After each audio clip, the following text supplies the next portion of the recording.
Graça e paz, irmãos.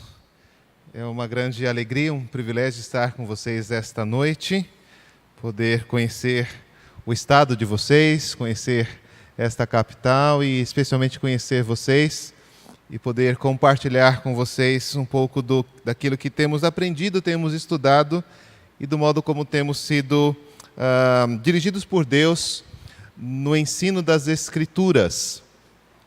Trago para vocês o nosso abraço do Centro Pós-Graduação Adriel Jumper, do Seminário JMC, também das igrejas do Estado de São Paulo. Que Deus abençoe ricamente aos irmãos. O tema geral da conferência é o papel da lei na vida cristã.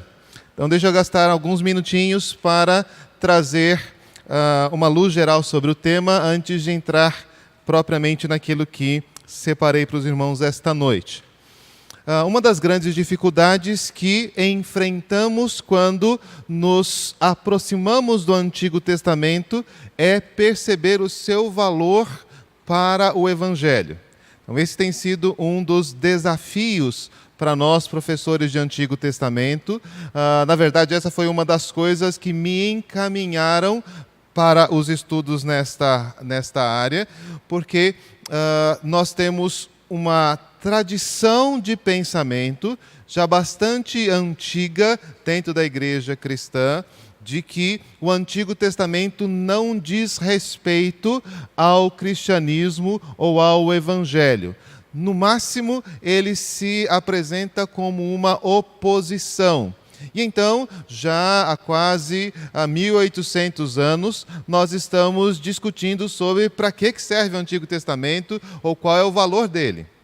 Em especial, a lei enfrenta um problema adicional, porque nós também fomos instruídos ou ensinados a pensar na lei como um meio de salvação.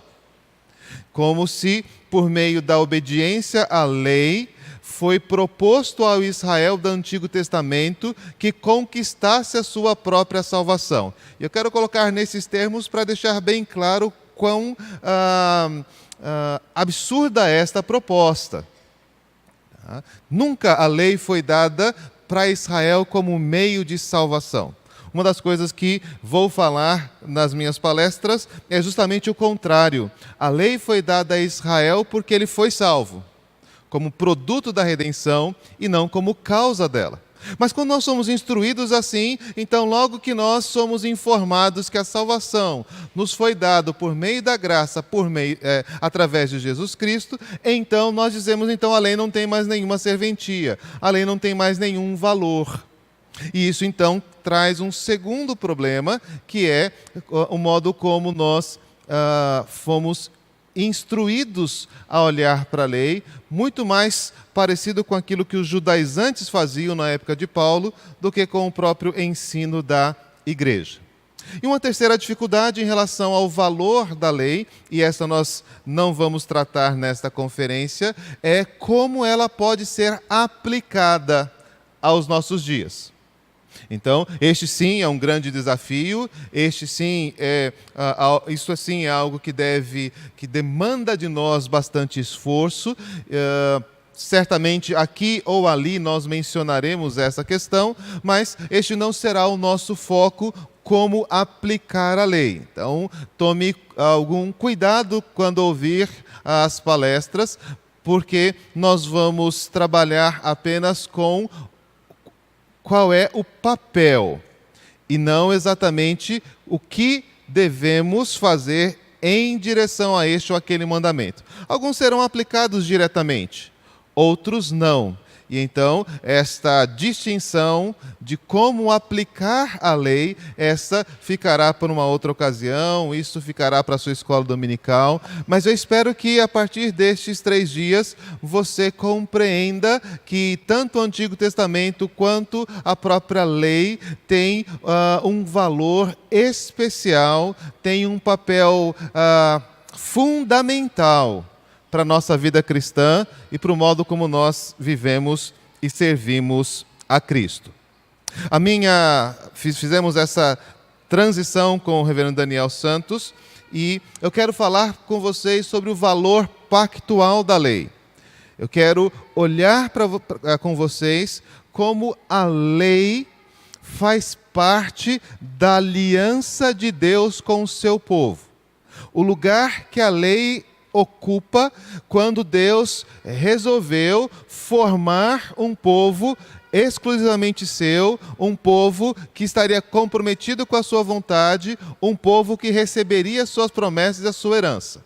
Então, nesta designação de Deus de formar um povo, um dos papéis cruciais é desenvolvido pela lei. E é isso que eu quero trazer para vocês, é isso que eu quero tratar com vocês durante esses três dias. Para começarmos então, vamos abrir Êxodo capítulo 19, o verso 5.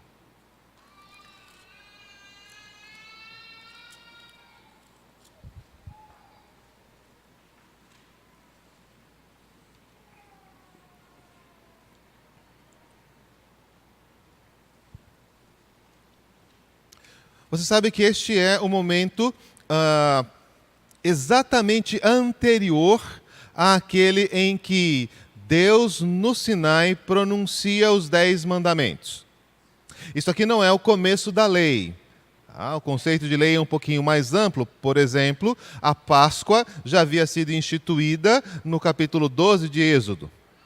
Um outro exemplo, a circuncisão já havia sido instituída em Israel, lá no capítulo 17 de Gênesis. Então, nós não estamos falando que a lei começou aqui, mas a lei como estrutura pactual, ela tem um marco fundamental, que é este marco em que o povo de Israel, saído do Egito, já alcançado pela redenção, já identificado como povo de Deus, vai ouvir as condições da aliança com Deus.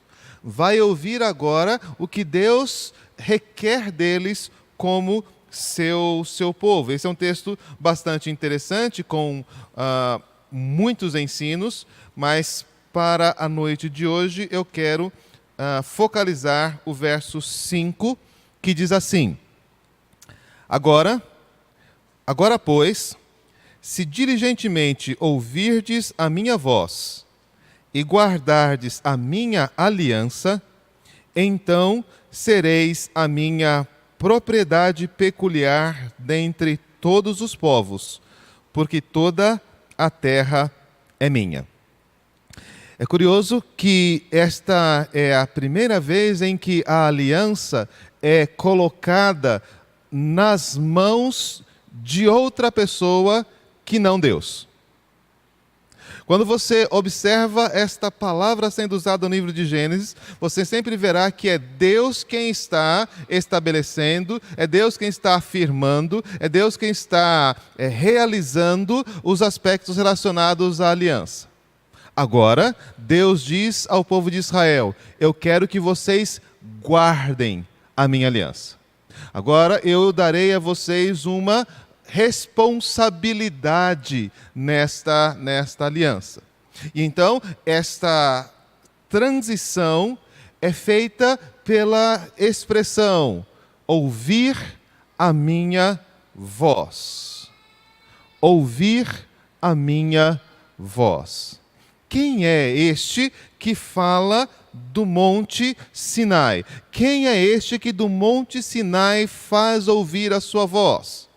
Porque os 10 mandamentos, se você acompanhar a leitura do texto, você vai perceber que ele não foi dado a Moisés. Deus pronunciou os 10 mandamentos para todo o povo de Israel. E eles ouviram a voz de Deus. E ao final daquele pronunciamento, o povo está inclusive aterrorizado. E pede a Moisés: Moisés, fale Deus com você, não fale conosco, para que nós não morramos. A primeira coisa importante a observar é que a lei, ela é o pronunciamento de alguém com características, ou com uma posição, ou com um papel que nós não podemos desconsiderar. Então, a minha palestra com vocês essa noite será apontar a lei como a fala do Rei de todo o universo, como a fala do Deus que é o Deus de toda a terra. É assim que Deus se apresenta a Moisés e é assim que ele quer ser apresentado a este povo. Se você voltar um pouco a sua Bíblia lá em Êxodo 6, vire lá.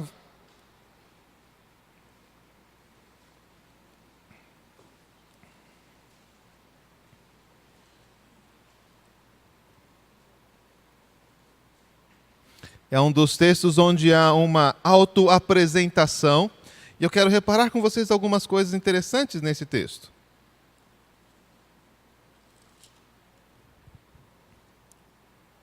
Falou Deus a Moisés e lhe disse: Eu sou o Senhor. Apareci a Abraão, a Isaque e a Jacó como Deus Todo-Poderoso. Mas pelo meu nome, o Senhor, não lhes fui conhecido. Também estabeleci a minha aliança com eles, para dar-lhes a terra de Canaã e a terra que habitaram como peregrinos. Ainda ouvi os gemidos dos filhos de Israel, os quais os egípcios escravizam, e me lembrei da minha aliança. Portanto, dize aos filhos de Israel: Eu sou o Senhor, e vos tirarei de debaixo das cargas do Egito, e vos livrarei da sua servidão, e vos resgatarei com braço estendido e com grandes manifestações de julgamento. Tomar-vos-ei por meu povo, e serei vosso Deus. E sabereis que eu sou o Senhor, vosso Deus, que vos tiro de debaixo das cargas do Egito. E vos levarei à terra a qual jurei dar a Abraão, a Isaque e a Jacó, e vô-la darei como possessão. Eu sou o Senhor. A palavra Senhor aqui é o tetragrama, geralmente pronunciada Yahvé ou Jeová. E Deus se apresenta com este nome, porque agora será este o nome designado para identificar a relação de fidelidade e a relação de autoridade de Deus sobre esse povo. Quem é este Deus que fala do alto do monte? O Deus que fala do alto do monte é o Deus Todo-Poderoso. É aquele que criou o céu e a terra.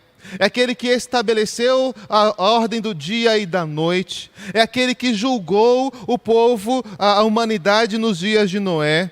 É aquele que tomou Abraão de Ur dos Caldeus e fez com que ele fosse até Canaã e fez dele uma grande nação. É o Deus que acompanhou Isaque, é o Deus que acompanhou Jacó, é o Deus que abençoou José no Egito e fez com que Israel se transformasse numa grande multidão. Não se pode deixar de ouvir o que esse Deus tem a dizer. Não se pode deixar de atentar para as palavras de alguém que tem uma história tão especial, que tem uma história tão impressionante. Quando nós nos aproximamos da lei, o que nós ouvimos é o pronunciamento deste que é Yahvé, deste que é o Deus Todo-Poderoso, deste que libertou e tirou Israel do Egito e o trouxe com asas de águia e fez com que eles chegassem até o Monte Sinai. E faria mais por eles, porque eu continuaria conduzindo-os até a terra de Canaã e depois veria para o seu povo a restauração de todas as coisas. No Salmo 50, esta expressão da fala de Deus é trazida para nós também, para a nossa atenção. Fala o poderoso. O Senhor Deus chama a terra desde o levante até ao poente. Desde Sião, excelência de sua formosura, resplandece Deus. Vem o nosso Deus e não guarda silêncio. Perante ele arde um fogo devorador, ao seu redor esbraveja grande tormenta, intima os céus lá em cima, a terra para julgar o seu povo. Congregai os meus santos, os que comigo fizeram aliança por meio de sacrifícios. Quando Deus fala, nós temos que ouvir. Eu não posso me aproximar da lei sem perceber isso. Foi ele que disse. Foi Ele que disse em viva voz. Foi Ele quem disse por meio de Moisés. Foi Ele quem transmitiu esses estatutos, estes juízos para o povo de Israel. Eu posso não saber nada sobre estas coisas, eu não posso não entender nenhum dos benefícios ou valores disso, mas eu não posso deixar de ouvir o que Deus disse. Eu não posso considerar isso como sem importância, eu não posso considerar isso como sem valor. O profeta Amós lembra disso. E lembra que a fala de Deus é determinante na nossa vida, na vida de toda a criação. Amós 3, 6 a 8 diz assim: tocar-se-á trombeta na cidade, sem que o povo se estremeça? Sucederá algum mal à cidade, sem que o Senhor o tenha feito? Certamente o Senhor Deus não fará coisa alguma, sem primeiro revelar o seu segredo aos seus servos, os profetas. Rugiu o leão, quem não temerá? Falou o Senhor Deus, quem não profetizará? Quando você se pergunta, qual a importância da lei? Antes de qualquer consideração, e nós faremos muitas durante esses dias, eu quero que você se lembre, a lei é aquilo que o Senhor disse.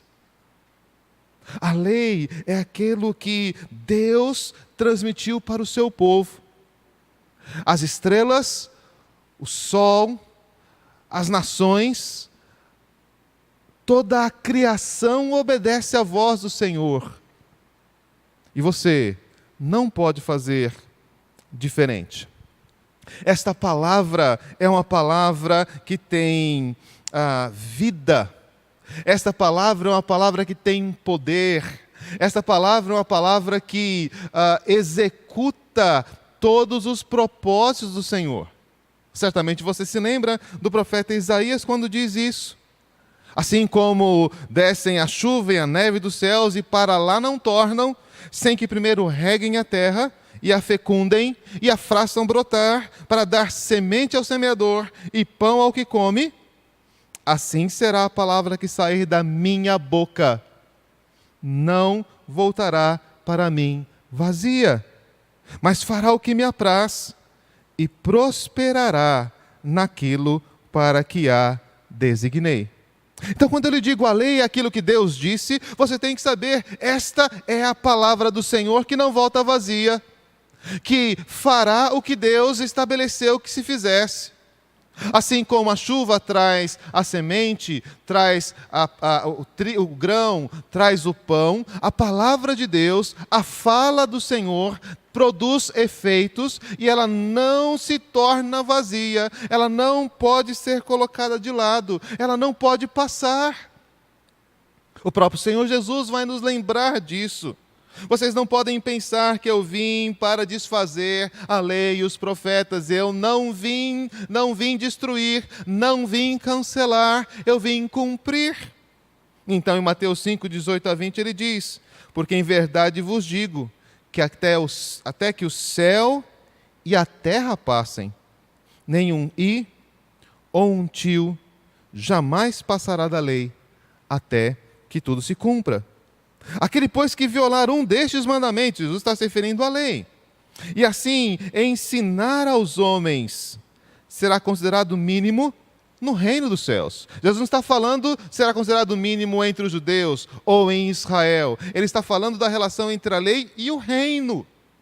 E se você não pratica, e se você não ensina a lei, você será mínimo no reino dos céus. Eu perco a minha salvação? Não, está aqui. Claro, você vai entrar, não é a lei que salva. Se você a pratica ou não a pratica, isso não tem nada a ver com a sua salvação. Mas isso tem a ver com a sua aliança com Deus. Isso tem a ver com o seu vínculo com o seu Senhor. Isso tem a ver com a sua obediência a Ele. Aquele, porém, que observar e ensinar, esse será considerado grande no reino dos céus. Porque vos digo, se a vossa justiça não excederem muito a dos escribas e fariseus, jamais entrareis no reino dos céus.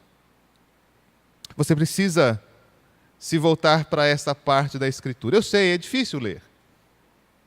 Você precisa se voltar a essa parte da Escritura. Eu sei, tem muitas coisas que não estão mais de acordo com o nosso modo de viver, que não tem mais referências claras para o tipo de sociedade em que vivemos. Mas você precisa disto.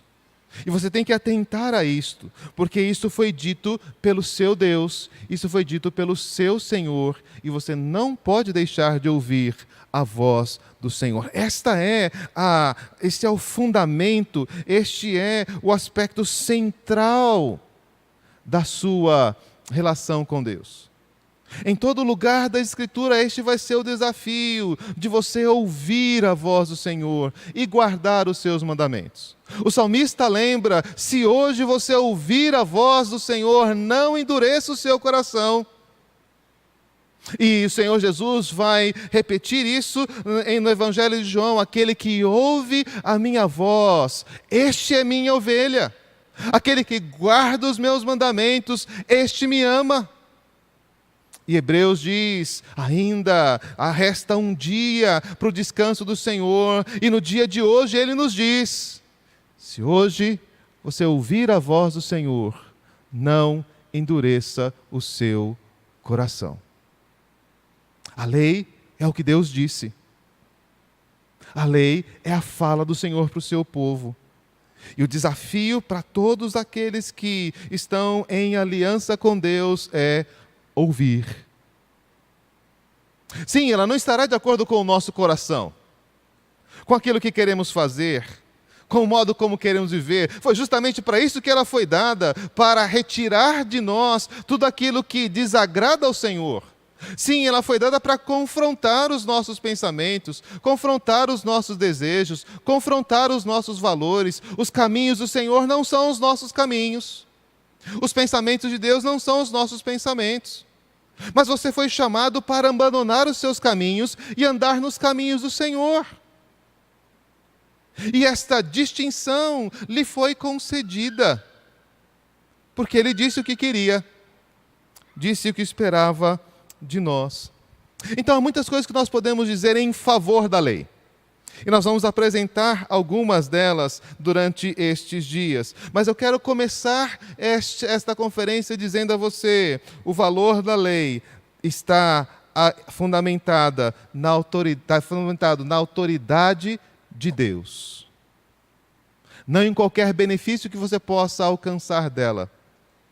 Não em qualquer análise que se possa fazer dos seus elementos. Ele nos criou. E Ele veio até nós por meio do seu Filho Jesus e nos resgatou do império das trevas, para que nós fizéssemos parte de um novo reino, o reino do Filho do seu amor. E é por isso que Ele então nos disse: é assim que eu quero que vocês vivam. Foi isso que aconteceu com Israel. Deus não estabelece a lei e diz: olha, eu vou dar para vocês uma série de valores, eu vou dar para vocês uma série de mandamentos, eu vou dar para vocês uma série de estatutos, e eu vou ficar observando. Se vocês cumprirem isto adequadamente, se vocês andarem nestes caminhos, então eu venho e tiro vocês do Egito. Olha, se vocês fizerem isso, então eu vou estabelecer uma aliança com você. Este não é o quadro descrito para nós no Pentateuco. Eu fiz uma aliança com Abraão, Isaque e Jacó. Eu fiz uma promessa para eles. E eu vou cumprir esta promessa. Mesmo nos dias de maior ira do Senhor, Israel é visto como o povo de Deus. Na sarça ardente ele diz a Moisés: Moisés, eu ouvi a aflição do meu povo e decidi vir livrá-lo. Mas em Êxodo 33, quando eles têm o bezerro de ouro, Deus diz a Moisés: Moisés, o povo que você tirou do Egito caiu em pecado. E Moisés diz: não, este povo não é meu, esse povo é seu. E então o Senhor diz: eu vou destruir esse povo e vou fazer um novo povo através de você. E Moisés diz: não, como é que as pessoas vão pensar do Senhor? Que o Senhor os tirou do Egito para fazê-los morrer no deserto? Este é o seu povo. Sejam eles obedientes, sejam eles rebeldes, a a autoridade da lei se fundamenta naquilo que Deus é, naquilo que Ele fez, no modo como Ele estabeleceu uma relação e uma promessa conosco. Isso então deve, por si só, nos fazer a ter em alto apreço a lei de Moisés. E eu quero então trazer para vocês algumas dessas evidências. Êxodo 20, vamos começar por ela, a mais conhecida de todas.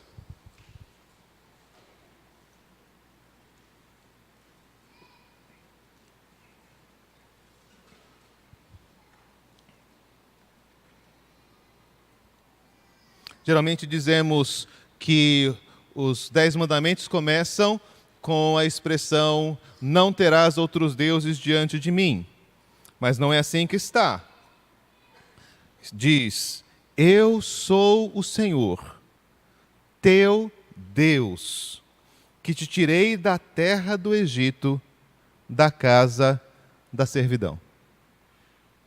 O primeiro ponto que é apresentado para nós, a primeira expressão de Deus ao povo da aliança é: eu sou o Senhor, Deus de vocês.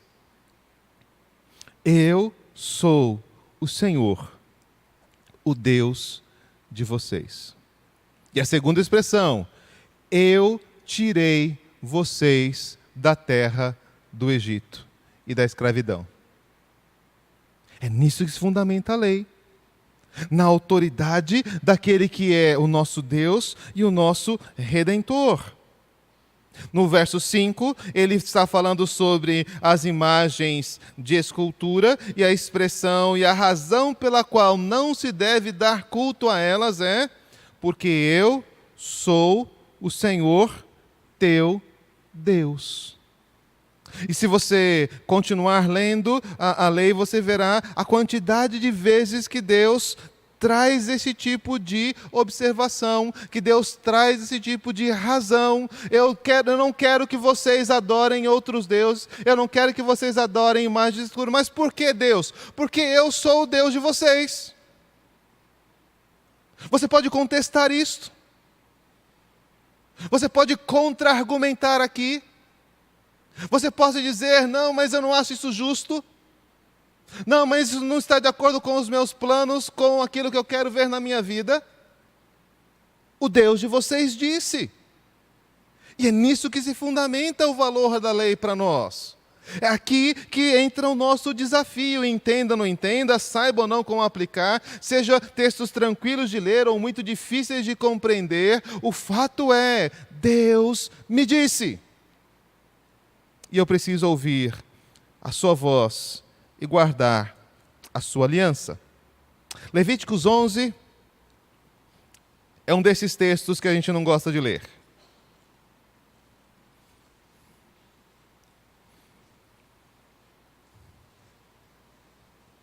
Ele está explicando uma coisa que não faz sentido para nós na nossa vida cultica, que é a distinção entre animais limpos e impuros. Ele está descrevendo alguma coisa que não faz sentido para nós em relação aos nossos hábitos alimentares, porque também nós não fazemos distinção entre animais puros e impuros. Quando a gente lê esse texto, mal a gente consegue identificar todos os animais. E muitos esforços têm sido feitos para tentar explicar por que alguns animais podem ser comidos e por que outros não. E qual a relação que isso tem com o culto. Nós temos muita dificuldade em lidar com esse texto. E eu imagino que Israel também tivesse, porque quando Deus termina de dar toda essa lista de animais que poderiam ser comidos ou não, animais que podiam ser tocados ou não, ele vai terminar lá no verso 44 e 45 da seguinte forma. Olha a expressãozinha. Eu sou o Senhor vosso Deus. Portanto, vós vos consagrareis e sereis santos, porque eu sou santo. Não vos contaminareis por nenhum enxame de criaturas que arrastam sobre a terra. Eu sou o Senhor, que vos faço subir da terra do Egito, para que eu seja vosso Deus. Portanto, vós sereis santos, porque eu sou santo. Por que não pode comer esses animais? Por que eles são limpos? Por que eles são impuros? Qual que é o problema disso? Deus não diz nada sobre isso. A razão de Deus é: eu sou santo e vocês são o meu povo. Eu sou o Deus de vocês, eu não quero que vocês comam esses animais. Ele precisa de algo mais? Algo mais que ele precise argumentar? Deus não sente necessidade de dar qualquer outra explicação, senão o fato de que Ele é o nosso Deus e quer que nós nos consagremos a Ele. Então, eu gosto de olhar para estas leis que não fazem sentido, porque ela desafia e humilha o nosso coração. Sim, eu quero tentar entender, eu estou estudando, eu estou procurando compreender e traduzir bem esse texto, mas a primeira impressão que me dá cada uma destas coisas é que Deus, em primeiro lugar, quer humilhar o nosso coração através da lei. Quer dizer quem é que manda aqui, quer estabelecer quais são os limites. Não é diferente daquilo que Deus fez lá no Jardim do Éden, é? Aqui está toda a criação à sua disposição, Adão. Aqui está um jardim com toda a sorte de frutos, com toda a sorte de árvores frutíferas. Aqui tem uma árvore que, se você comer, você vai viver para sempre.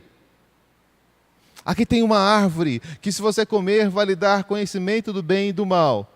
Eu não quero que você coma esta árvore. Só isso. Ah, mas por que, Deus? Eu não quero que você coma essa árvore. Eu sou Deus. Você é minha criatura. E esta é a relação que nós precisamos manter. Isso você não pode esquecer em momento algum quando se relaciona com Deus. Um cristão não pode esquecer isto. Sim, nós somos alcançados por um amor insondável. Nós temos uma comunhão que era inimaginável. Deus faz morada no nosso coração e nos recebe a despeito de todas as nossas fraquezas e todos os nossos pecados. É maravilhosa a maravilhosa comunhão que temos com Deus no Evangelho. Mas você não pode se esquecer. Ele é Deus e você é povo dele. Então eu gosto de Levítico 25, que é um daqueles capítulos que, na minha visão, nem mesmo Israel praticou.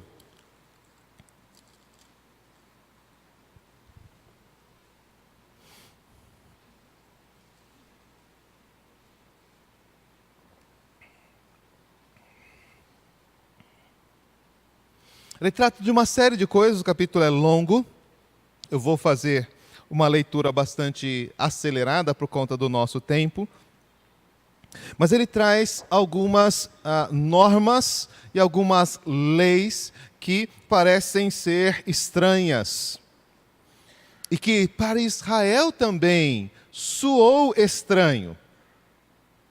Não é que eles entendiam mais sobre as razões da lei do que nós.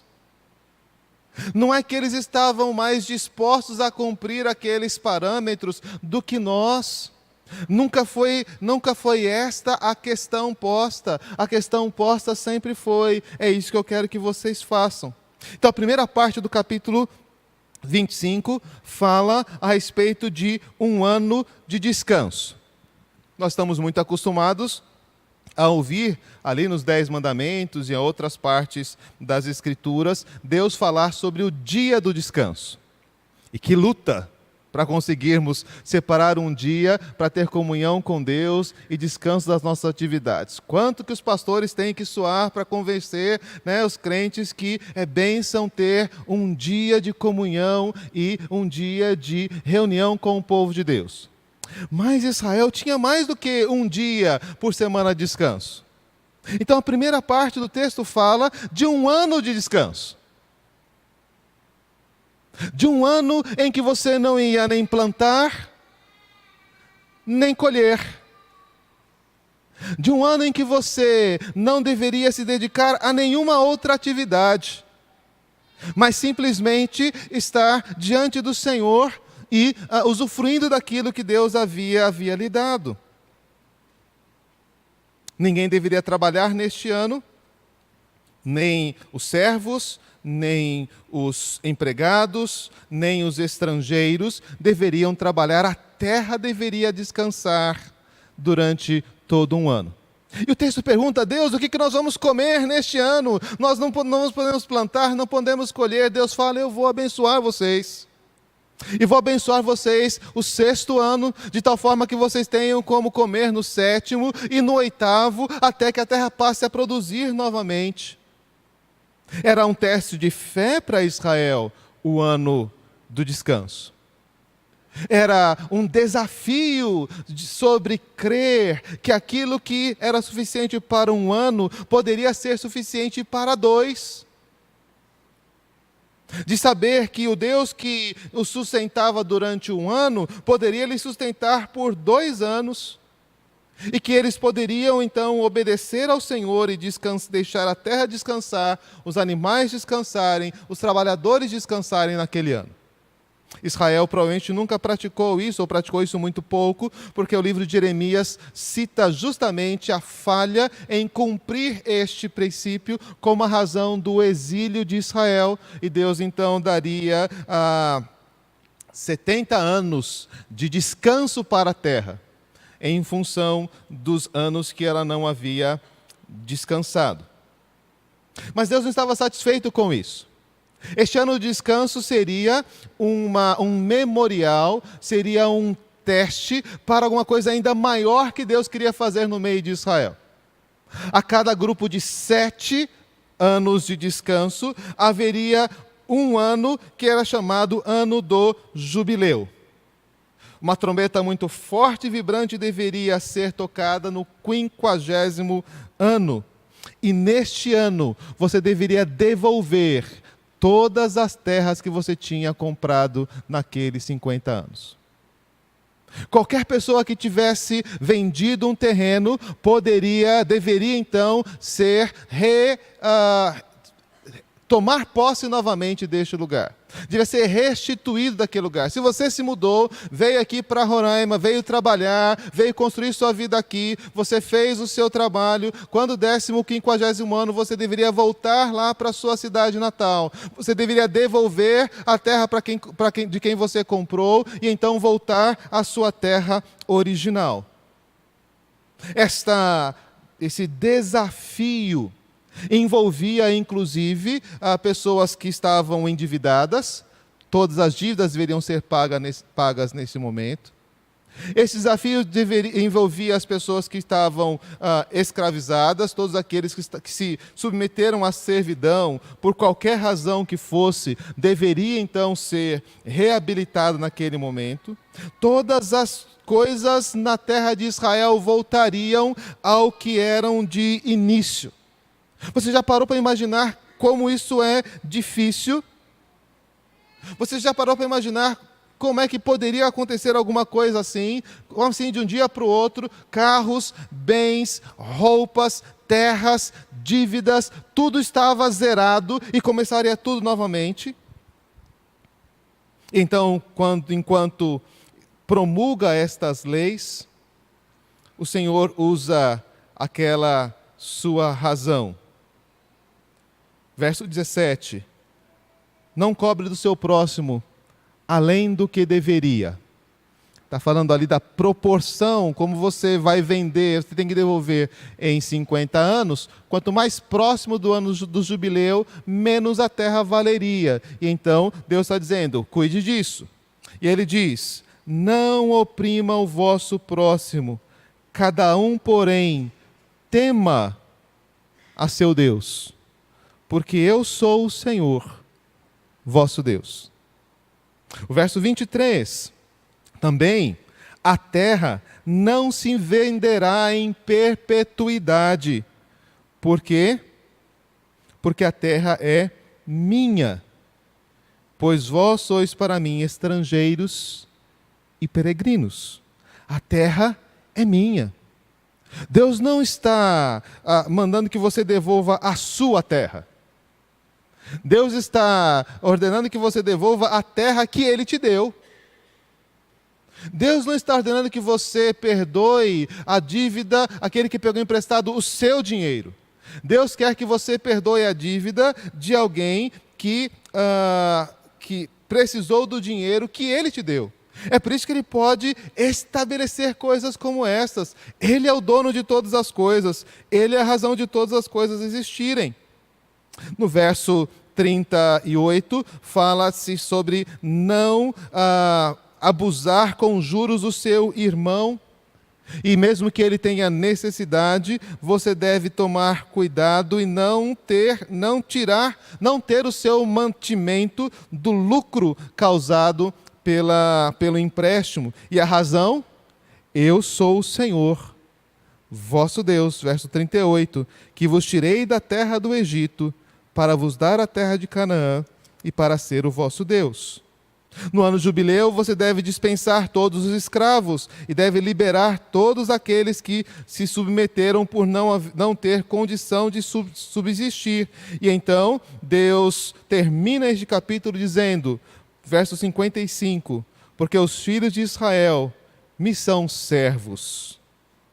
Meus servos são eles, os quais tirei da terra do Egito. Eu sou o Senhor vosso Deus. Qual é a relação que você tem com Deus? Você se reconhece assim? Eu sou um servo? Você percebe que a sua vida é uma dádiva do Senhor?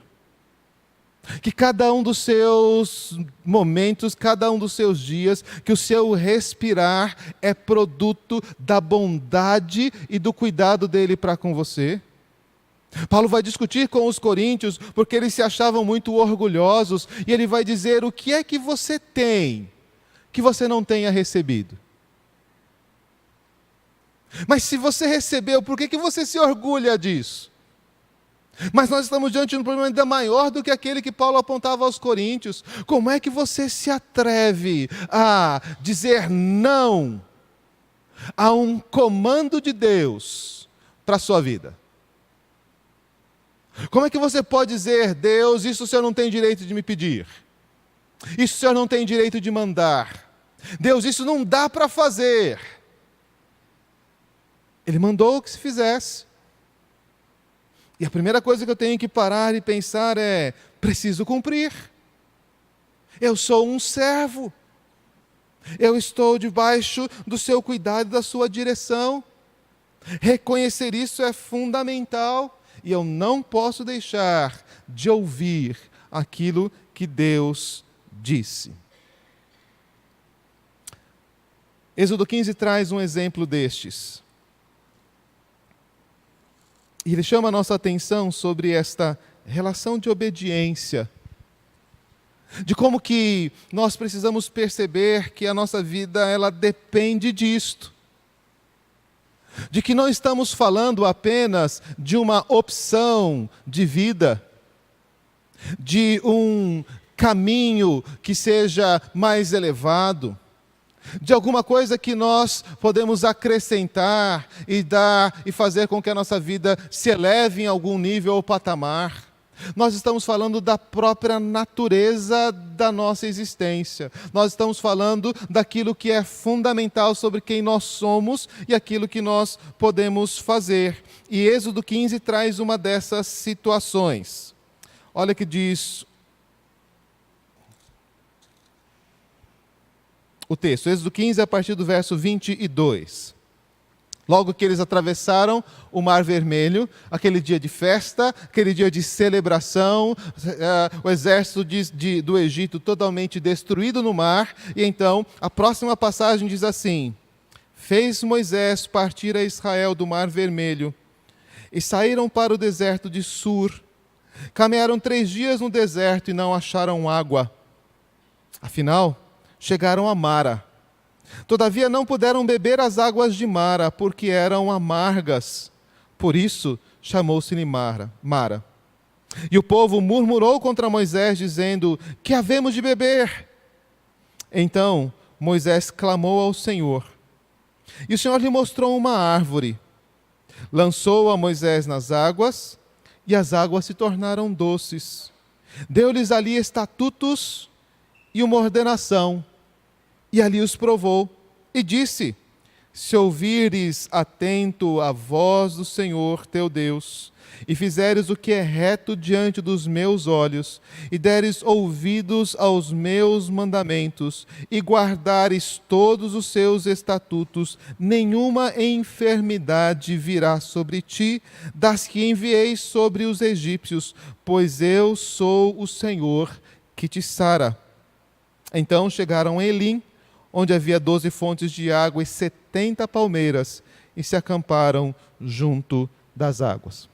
Algumas coisas são muito interessantes para mim nesse texto, né? A primeira delas é que a próxima estação já tinha água. Caminharam 3 dias no deserto, estavam ansiosos, estavam ali preocupados. O povo começou a se agitar, reclamou com Moisés, e simplesmente Deus podia ter dito: anda mais 1 quilômetro, anda mais meio-dia, e você vai encontrar 12 fontes de água, você vai encontrar sombra, você vai precisar tudo aquilo que você precisa, mas não foi isso que Deus fez. Não mandou o povo de Israel ter um pouquinho mais de paciência, andar mais um pouquinho, e já chegaria numa fonte boa para se beber. Uma outra coisa interessante sobre esse texto é que Deus não diz a Moisés para usar a vara. Tudo o que Moisés fez até agora para glorificar a Deus e para libertar Israel, tinha aquela vara como instrumento. Foi isso diante de Faraó, foi assim com as pragas, foi assim com o Mar Vermelho, era a vara, foi assim com a rocha mais adiante que vai trazer água. Esta vara era o sinal da presença de Deus entre Israel, era um sinal que mostrava que Deus estava agindo com poder no meio deles. Mas Deus não disse: pegue a vara e toque na água. O que Deus disse a Moisés é: está vendo aquela árvore ali? Joga dentro d'água. Uma coisa simples, sem qualquer razão de causa ou efeito. Não era nenhum sinal do poder de Deus, como era a vara de Moisés. Era simplesmente uma árvore, que Deus disse: joga a árvore dentro da água. Mas aquele ato de obedecer o que Deus havia dito fez com que as águas amargas se tornassem doces. Então Deus disse: é assim que vai ser na vida de vocês. Se vocês prestarem atenção no que eu digo, se vocês praticarem aquilo que eu ordeno a vocês, se vocês entenderem que a vida de vocês está fundamentada na sua relação comigo, podem ter certeza de que nenhuma das expressões da minha ira ou do meu juízo estarão sobre a vida de vocês. Vocês são o meu povo. Vocês são as pessoas a quem eu pastoreio. Vocês são as pessoas a quem eu quero cuidar. De quem eu quero cuidar. Lembre-se disso. Ouçam o que eu estou dizendo. E o que eu estou dizendo será vida para vocês. Atendam a minha voz. Guardem os meus estatutos. Observem aquilo que eu estou fazendo. Ande direito na minha presença. E vocês verão como a vida de vocês será diferente. E por que será diferente? Ele diz: porque eu sou o Senhor, e eu te saro. Eu sou o Senhor que te sara. Por que ouvir a lei? Que razões nós teríamos 3.500 anos depois desses acontecimentos, de abrir novamente este livro, escrito para um outro povo, escrito para uma outra época, escrito num outro contexto, para situações muito diferentes da que nós vivemos no dia a dia. Por que é que nós temos que dar ouvidos a estas palavras? Porque elas são as palavras do Deus que é a nossa vida. Porque essas são as palavras daquele que nos formou, daquele que nos salvou, daquele que nos conduz durante todos os dias e todos os caminhos, e daquele que nos fez promessas de que tem um lugar de descanso preparado para todos nós.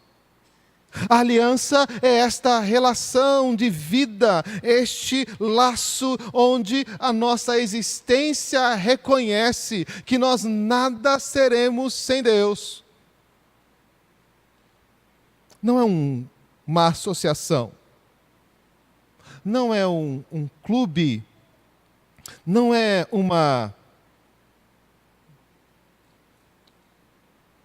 um grupo a quem eu quero me associar. Ela é a minha vida, porque o Deus que me criou foi quem a pronunciou.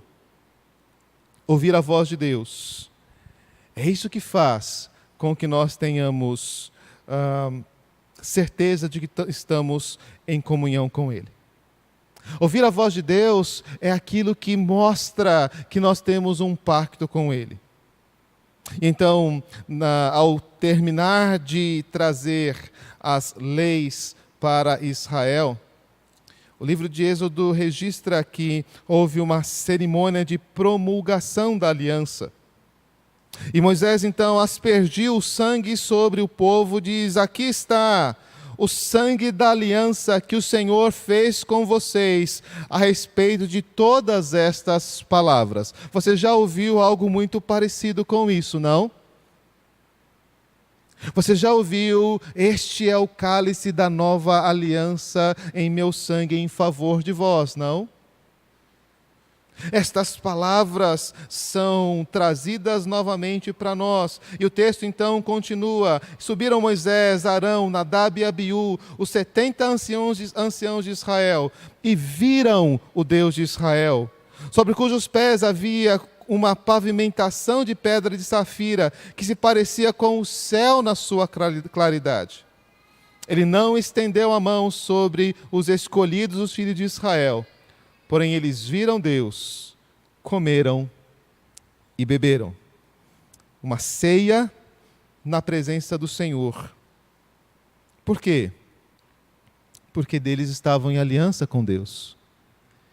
E como saber que estamos em aliança com Deus? Ele nos deu as suas palavras. Ele nos deu a sua lei. Ele nos apresentou quais são os seus caminhos.